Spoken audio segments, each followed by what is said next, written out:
నేనైతే ఒకటి చెప్పాలనుకుంటున్నాను. అది కొంతమందికి గుడ్ వేలో ఎక్కచ్చు. కొంతమందికి బ్యాడ్ వేలో ఎక్కచ్చు. ఏందంటే suppose I'm a civil engineer. నేను సివిల్ ఇంజినీర్ కాబట్టి అంటే ఇప్పుడు న్యూ కామర్స్ ఉంటారు, ఫ్రెషర్స్ ఉంటారు. వాళ్ళు ఈ విధంగా కొంతమంది స్ట్రక్చర్స్‌కెళ్తారు. కొంతమంది డిజైనింగ్, కొంతమంది రోడ్స్‌కి రోడ్లు హైవే ఇంజినీర్స్‌కెళ్తారు, బ్రిడ్జ్ ఇంజినీర్‌కెళ్తారు, క్వాలిటీ ఇంజినీర్‌గా ఇలా ఎళ్తారు. సో, నేనైతే బ్రిడ్జ్ ఇంజినీర్. సో, దాని తగ్గట్టు నేను ఒక వ్లాగ్ అయితే చేద్దాం అనుకుంటున్నాను.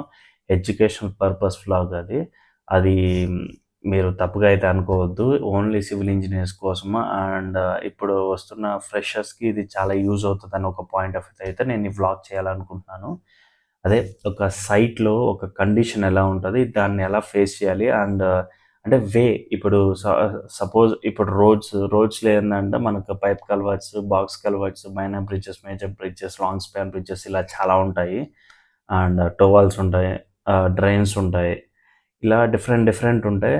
అండ్ మీకు అర్థమయ్యే విధంగా ఇప్పుడు ఒకవేళ టోవాల్స్‌కి హనీకూమ్స్ వస్తే ఎలా రెక్టిఫై చేయాలి? అండ్ పైప్స్ ఏ విధంగా ఎస్టాబ్లిష్ చేస్తారు? హెడ్ వాల్స్ ఎలా పెడతారు? అండ్ బాక్స్ కల్వర్ట్స్‌కి అసలు పీసీసీ ఏసి తర్వాత రాఫ్ట్, తర్వాత వాల్స్, హాంచెస్ ఇలా ఉంటది గదా! ఇయన్నీ ఎలా చేస్తారు అనేదైతే అరౌండ్ కొన్ని వీడియోస్ వరకు మళ్ళీ మీ అందరిని ఇబ్బంది పెట్టను. ఎందుకంటే ఇది ఫ్రెషర్స్‌కి చాలా అంటే చాలా యూజ్ అవుతదని ఒక పాయింట్ ఆఫ్ వ్యూలోనే చేద్దాం అనుకున్నాను గానీ, ఏదో ఏదో నేను ఇంజినీర్‌ని నేనేదో చూపించుకోవాలని గాదు. ఎందుకంటే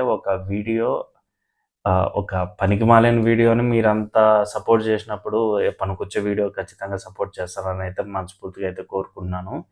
అండ్ రేపటి నుంచైతే నేను అది కూడా స్టార్ట్ చేద్దాం అనుకుంటున్నాను. అది కూడా నేమ్ బ్లాగర్ అవుతే ఛానల్ అయితే వస్తది. ఖచ్చితంగా సపోర్ట్ చేయండి. అండ్ ఈ వీడియో మీరేమనుకుంటున్నారో కిందైతే కామెంట్ చేయండి. అండ్ మరిన్ని వీడియోస్‌లో అయితే మళ్ళీ కలుసుకుందాం. అంతవరకైతే బాయ్ బాయ్.